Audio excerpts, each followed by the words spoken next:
Bonjour à tous, je vous propose aujourd'hui un nouveau tuto.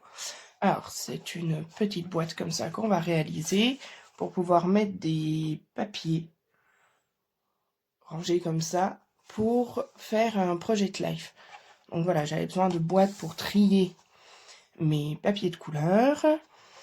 Et donc, voilà, j'ai décidé de les réaliser. Alors, dans le Project Life, les papiers qu'on va utiliser pour décorer les pages font 7,5 de large par 10 de haut pour la première mesure et 10 par 15 pour la deuxième mesure. Donc, pour faire les boîtes, alors, on va faire une boîte 10 par 15, comme la bleue qui est ici.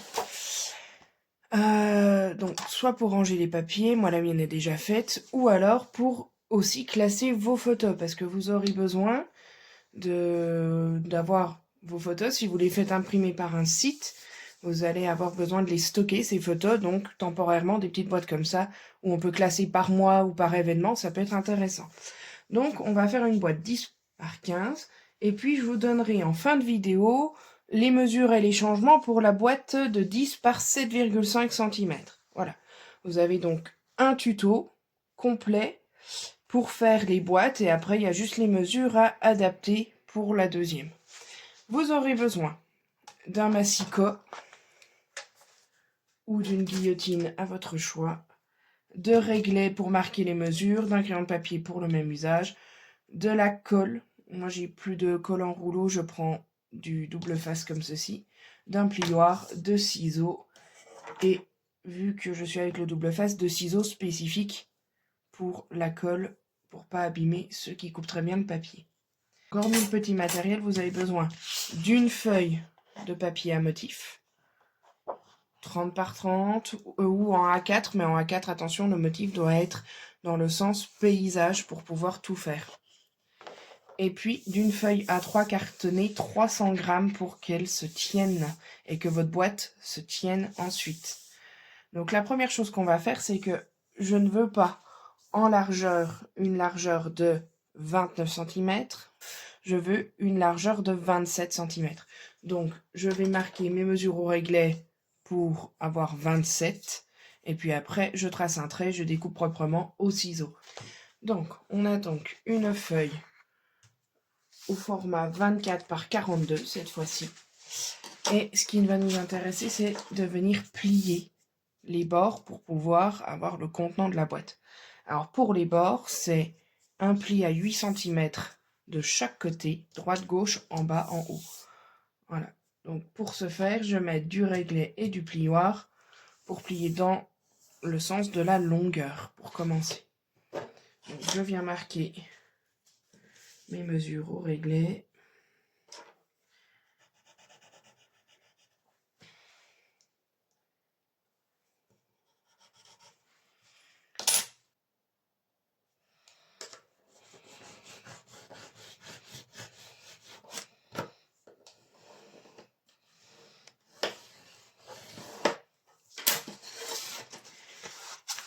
Et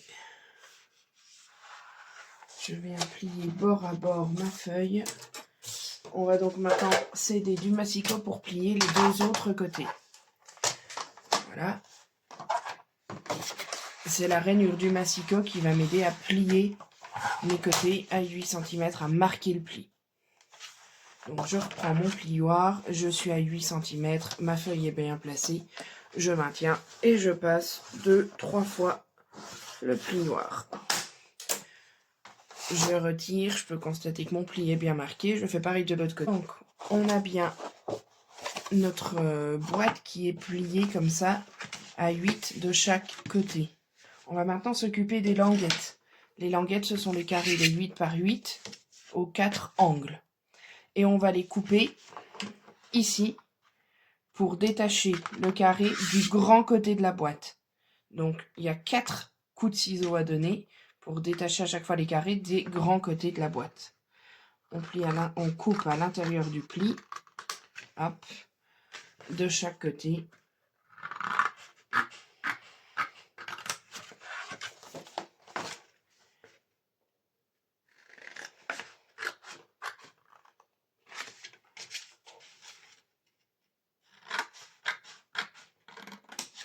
Donc, j'ai mes 4 languettes et mes côtés de boîte.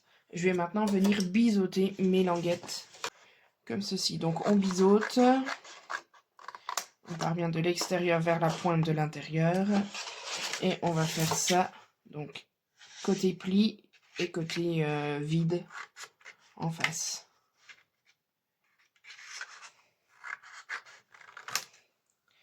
Et je fais ça sur les 4 languettes. La base de ma boîte est donc formée. J'ai mes 4 languettes biseautées avec mes côtés qui se dessinent. On va retourner la boîte pour pouvoir la décorer. On va donc décorer que les côtés de la boîte. Les languettes seront cachées et le dessous, c'est pas très utile. Je prends ma feuille 30 par 30. Je vais la couper dans ce sens de 25 par 7. Donc il faut déjà que je sois à 25 ici.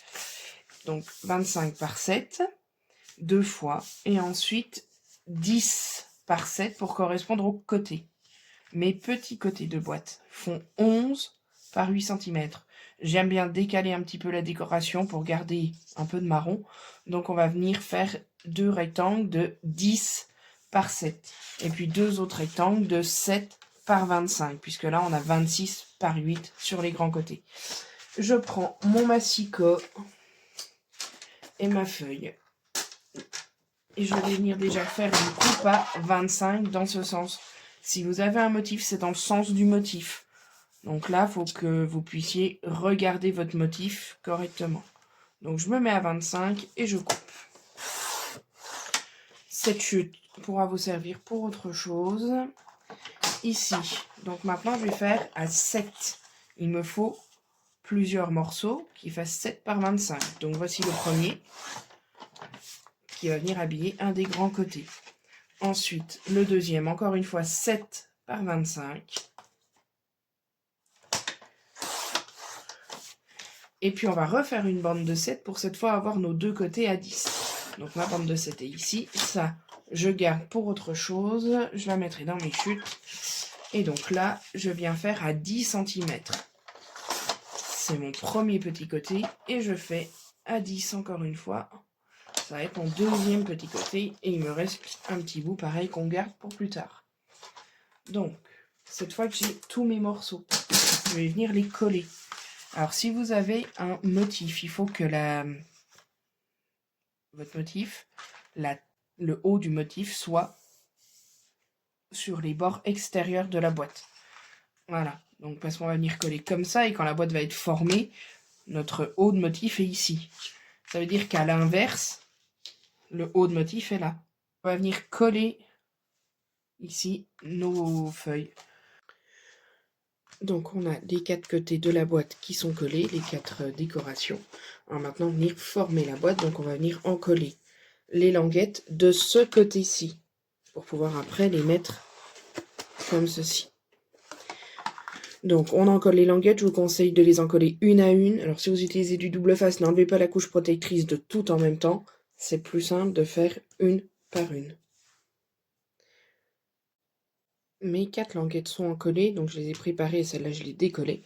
Et on va se mettre au pliage. Donc je plie ma languette à l'intérieur de la boîte, je rabats le côté et je me mets bien bord à bord. Je maintiens, j'appuie. Si vous utilisez de la colle liquide, il faudra peut-être mettre une petite pince pour maintenir le tout. Et je m'intéresse aux autres languettes pour faire la même chose. J'en suis donc à ma dernière languette à coller. Je la passe grâce à la souplesse du papier de l'autre côté. Et pareil, bord à bord. Voilà. Et ma boîte est maintenant terminée. Je vais vous donner tout de suite les instructions pour faire une boîte du coup de 7,5 par 10. Qui, pour ces papiers-là, il n'y a pas grand-chose qui change. Il y a 2-3 mesures. On voit ça ensemble. Donc, la réalisation est quasiment la même. On a le même matériel. La première étape, vous vous souvenez, on avait découpé la feuille pour avoir 27. Là, on veut 24 cm. Donc, de large. Donc ça change. 24 par 42 sur la feuille A3. Ensuite, même combat, on marque les plis à 8 cm de chaque bord. On découpe et on biseaute les languettes. Il n'y a pas de souci. Vient la décoration de la boîte. Et là, pareil, ça change un petit peu. Donc, on va couper 2 morceaux de 7 par 25 cm et 2 carrés de 7 par 7. Et je vous mets un petit bonhomme pour le sens du motif. N'oubliez pas que vos motifs doivent avoir la tête en haut, donc être à l'extérieur de la boîte. Voilà. Et la technique pour fermer la boîte avec les languettes est la même.